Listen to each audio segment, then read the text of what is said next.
तो दोस्तों स्वागत है सोलो के एक और न्यू अगेंस्ट द गॉड्स की वीडियो के अंदर में। एंड पिछली वीडियो में हम लोगों ने देखा किस तरीके से युनची वहां पर फीनिक्स क्लैन के 13th प्रिंस को कुत्ते की मौत मारता है। मरता तो नहीं लेकिन जिंदा बच जाता है। इसके बाद युनची ने फाइनली कांगवे के साथ में शादी किया, जो कि एक काफी ज्यादा ब्यूटीफुल मोमेंट था एंड पर्सनली बहुत ज्यादा पसंद आया। एंड लास्टली युनची की ठरक खत्म नहीं होती एंड सुहागरात मनाते हुए वो एपिसोड हम लोग का खत्म हो जाता है। तो अब आगे सुबह का सीन दिखाया जाता है एंड इस दौरान हमें पता चला कि युनची, कांगवे एंड उसके डैडी तीनों बैठकर डिस्कस कर रहे थे कि किस तरीके से युनची आगे की कल्टीवेशन को कंटिन्यू रखेगा, जिसके लिए उसे कांगफन सिटी को छोड़कर भी आगे जाना पड़ सकता है। इसी बीच यहाँ पे इस चीज को सुनकर वहाँ पे पैलेस मास्टर काफी ज्यादा निराश होते हैं, क्योंकि एक पावरफुल कल्टीवेटर अगर यहाँ से निकल जाए तो खतरे की आशंका वगैरह रहती है। लेकिन युनची ने उसे सिक्योर करते हुए बताया कि अगर किसी भी तरीके की यहाँ पे मुसीबत आई तो मैं जल्द से जल्द वापस आ जाऊंगा आप सभी लोगों को प्रोटेक्ट करने के लिए। इसके बाद यहाँ पे वो सभी लोग शांत हो जाते हैं।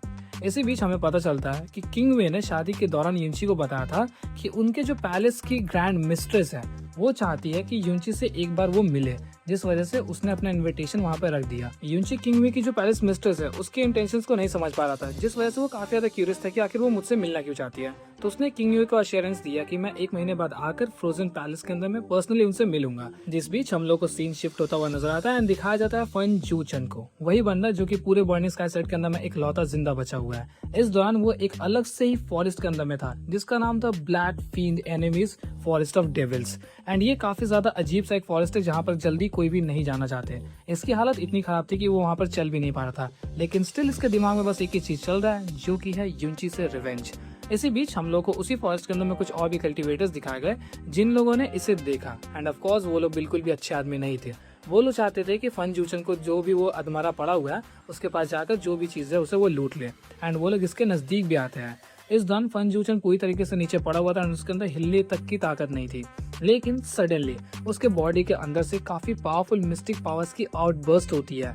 एंड इसी आउटबर्स्ट की वजह से वहाँ पे वो जो कल्टीवेटर्स इसके नजदीक आ रहे थे वो लोग डर के मारे भाग गए। ये आउटबर्स्ट कोई रैंडम नहीं था, बल्कि एक्चुअली में फन जूचन को पता चल चुका था कि ये लोग उसे मार देंगे एंड उसे लूट भी लेंगे। एंड वो यहाँ नहीं मरना चाहता, जिस वजह से उसकी ये विल पावर की वजह से ये आउटबर्स्ट होता है। जिसके बाद वो खड़ा हो गया। इसी दौरान हमें पता चलता है कि जैसे ही वो कल्टीवेटर्स भागे तो वहां पर कोई एक अजीब सी पावर्स थी, एक किसी सोल की पावर्स, कोई तरीके का सोल रेमिनेंट। वो यहाँ पर बोलता है कि फाइनली मुझे जिस तरीके का हायर की जरूरत थी वो फाइनली अब यहाँ आ चुका है। एंड इस दौरान ये आवाज कहाँ से आती है फन जूचन को समझ नहीं आता। जिसके बाद वो उस फॉरेस्ट के और भी ज्यादा डेप्थ में आता है, तब उसे एक अजीब सी चीज नजर आई। वहां पर एक किसी तरीके का सील था एंड उस सील के अंदर से आवाज आती है कि फाइनली तुम यहाँ पर आ चुके हो, तो क्यों ना तुम मुझे अनसील कर दो, उसके बदले में तुम्हें जो चाहिए होगा वो सभी चीजें मिल जाएगी। इस चीज को सुनकर फन जूचन इतना बेवकूफ तो नहीं है कि वो एक ही बार में उसे अनसील कर दे। उसने बोला कि इस बात की क्या गारंटी है कि तुम मेरे बेनिफिट्स के लिए काम करोगे, ना कि मुझे ही मार दोगे। तो इस बात को सुनकर वहां पर उस रेमिनेंट सोल ने बोला कि तुम्हारे पास कोई दूसरा ऑप्शन बचा ही नहीं हुआ है, तुम्हारे अंदर की पूरी पावर्स खत्म हो चुकी है, कुछ ही समय बाद तुम मर भी जाओगे और तुम्हारे पास में सिर्फ बचने का एक ही तरीका है, मुझे अनसील करो, उसके बाद तुम्हें जो चाहिए वो सब मिल जाएगा। क्योंकि अगर तुम यहाँ पर मर गए तो तुम जिसके साथ बदला लेना चाहते हो शायद वो भी तुम कभी ना ले पाओ। इस चीज को सुनकर फन जूचन एक टाइम के लिए सोचता है कि उसके पास में कोई दूसरा ऑप्शन है ही नहीं, जिस वजह से उसने उस चाबी का यूज करके उस सील को अनसील कर दिया, क्योंकि अब उसे पूरी तरीके से रिस्क लेना पड़ेगा कि ये चीज उसके लिए लाभदायक है या फिर हानिकारक। एंड एक्चुअली में उसने जिस बात का डर था वही होता है। ये एक तरीके का सोल रेमिनेंट है जो कि एक पावरफुल कल्टीवेटर का बचा हुआ है। एंड ये एक्चुअली में किसी तरीके की बॉडी को पाजेस करना चाहता था, जिसकी वजह से वो अपनी पावर्स को रीगेन कर पाए। एंड फाइनली उसे जब फन जूचन की बॉडी मिलती है अनसील होने के बाद, तो वो सीधा उसकी बॉडी के ऊपर में ढाबा बोल देता है। अब फन जूचन की बॉडी के अंदर में 2 सोल्स थे, एक उसका पर्सनल एंड दूसरा था ये सोल रेमिनेंट। अब इन दोनों के बीच बैटल होने लगती है एंड यहाँ पर फन जूचन ऑलमोस्ट हारने वाला था, लेकिन सडनली फन जूचन का जो सोल था वो उल्टा वहां पर उसी सोल रेमिनेंट को ही सप्रेस कर देता है। मतलब फन जूचन की विल पावर्स एंड जो कंट्रोलिंग पावर्स थी अपने सोल के ऊपर में वो बहुत ज्यादा थी। फन जूचन जब उसकी पावर्स को सप्रेस कर रहा होता है तब उसी दौरान वो जो सोल रेमिनेंट था वो जोर से चिल्लाकर वहां पर बोलने लगा कि हुआंगर मैं तुम्हारा बायोलॉजिकल फादर हूँ। इस चीज को सुनकर फन जूचन समझ चुका था कि वो उसे यहाँ पर फंसाने की शुरुआत कर चुका है, लेकिन वहां पर वो जो सोल रेमिनेंट था उसने वहां पे क्लैरिफिकेशन देते हुए बताया कि मैं एक्चुअली में तुम्हारा बायोलॉजिकल फादर हूँ एंड हम लोग इटर्नल नाइट रॉयल फैमिली से बिलोंग करते हैं, जो कि काफी सालों पहले इस वर्ल्ड के ऊपर में एग्जिस्ट करता था। लेकिन हमारे दुश्मनों ने हमारे खिलाफ स्कीम करके हमारी पूरी फैमिली को मार दिया।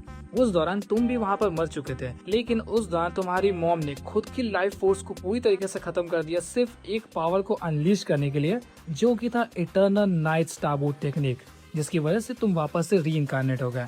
एंड उसके बाद तुम कहाँ गए इस बारे में हमें भी नहीं पता चला। एंड जब फाइनली अब तुम बाहर आ चुके तो मैं चाहता हूँ कि तुम हमारी पावर्स को पूरी तरीके से पोजेस करो एंड बदला लो उन सभी लोगों से जिन लोगों ने हमें पूरी तरीके से तहस नहस कर दिया।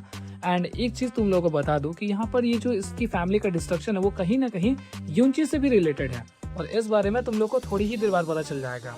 इन बातों को सुनकर ऑफकोर्स वंजूचन और भी ज्यादा भड़क जाता है, क्योंकि अब उसके सर के ऊपर में दो बोझ आ चुके थे, दोनों बदला लेने का था। पहला वर्निंग स्काई सेट का एंड दूसरा अपने खुद की इटर्नल नाइट रॉयल फैमिली का। इसके बाद ही सीन शिफ्ट होता है एंड 1 महीने बीत चुके थे, मतलब यूनची पहुंच चुका था फ्रोजन इमॉर्टल पैलेस में।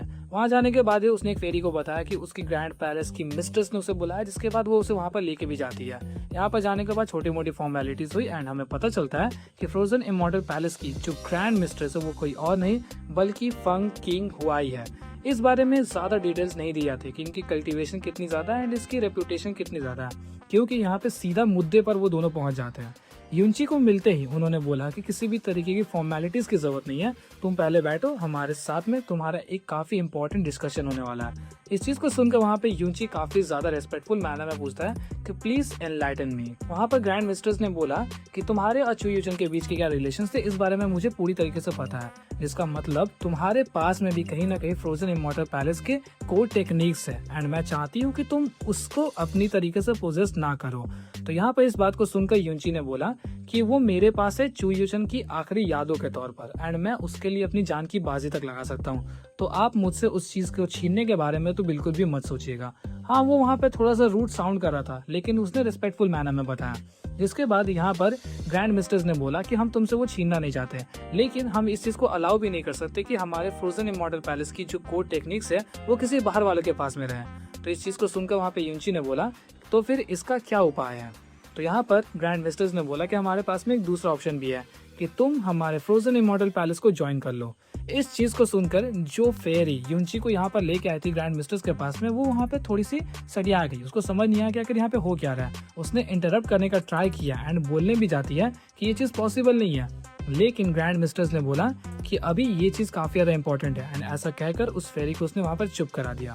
जिसके बाद वो उस फेरी को समझाने लगती है कि यूनची ऑलरेडी किंग वे का पति है, इसके साथ ही चुयूचन के साथ में उसके रिलेशंस भी रह चुके थे, जिस वजह से ये दो तरीके से ऑलरेडी कनेक्टेड है। इसके अलावा इस पूरे कॉन्टिनेंट के ऊपर के जो रेयर जीनियसेस है उनमें से यूनची को हम लोग एक गिन सकते हैं। तो ये अगर हमारे पैलेस के अंदर में ज्वाइन करता है तो उल्टा हमारा फायदा है, किसी भी तरीके का नुकसान नहीं है। जिसके साथ ही यहाँ पे ग्रैंड मिस्टर्स ने बताया कि ऐसे रेयर जीनियसेस के लिए मैं एक एक्सेप्शन तो यहाँ पे क्रिएट कर ही सकती हूँ, ताकि हमारे फ्रोजन इमॉर्टल पैलेस का और भी ज्यादा बढ़ोतरी हो, ना कि नुकसान। इन बातों को सुनकर यूनची वहाँ पर पूछता है कि मैं फिलहाल किसी भी सेट में नहीं हूँ, तो अगर मैं आपके सेट को ज्वाइन करता हूँ तो मुझे किन चीजों का पालन करना पड़ेगा। इस दौरान तक यूनची को शक हो चुका था कि ऐसे ही फ्रोजन इमॉर्टल पैलेस जो किसी फीमेल डिसाइपल्स को वहाँ पर रखती है, एक मेल डिसाइपल के लिए गेट नहीं खोलने वाली। इसके पीछे जरूर कोई ना कोई और वजह होगी, लेकिन फिलहाल यूनची इन बातों पर ज्यादा ध्यान नहीं देना चाहता, बल्कि धीरे धीरे करके इस मोटिव तक पहुंचना चाहता है। तो इस बात को सुनकर वहाँ पे ग्रैंड मिस्टर्स ने सिंपली बोला कि तुम्हें बस 2 चीजों का पालन करना है। पहला कि तुम हमेशा एक साफ दिल के आदमी रहोगे, किसी भी बूढ़े बुजुर्ग या फिर एक कमजोर इंसान के ऊपर में हमला नहीं करोगे एंड सभी लोगों की रक्षा करोगे। दूसरा, अगर फ्रोजन इमॉर्टल पैलेस के ऊपर में कभी भी किसी भी तरीके की कैलामिटी आती है तो तुम्हें अपनी जान की बाजी लगाकर इससे प्रोटेक्ट करना होगा। इन बातों को सुनकर यूनची वहाँ पे ज्यादा कंफ्यूज नहीं हुआ, बल्कि ये नॉर्मल सी चीजें थी एंड यूनची इसका पालन ऑलरेडी करता भी है, जिस वजह से यूनची ने वहाँ पर हाँ बोल दिया। लेकिन जो रियल रीजन है उस बारे में मैं तुम लोगों को नेक्स्ट वीडियो में बताऊंगा, क्योंकि ये जो ग्रैंड मिस्टर्स है वो यूनची को तो नहीं बताती, लेकिन किसी और को बताती है। और नेक्स्ट वीडियो के अंदर में कई सारे ऐसे राज खोलेंगे जो कि इस पूरे कॉन्टिनेंट का पुराना कच्चा चिट्ठा बाहर निकालने वाला है। तो अगर तुम लोग उस बारे में जानना है तो चैनल को सब्सक्राइब मार लो, जल्द से जल्द हम लोग उस वीडियो को अपलोड कर देंगे। और वीडियो अच्छी लगी हो तो लाइक मारना बिल्कुल मत भूलना।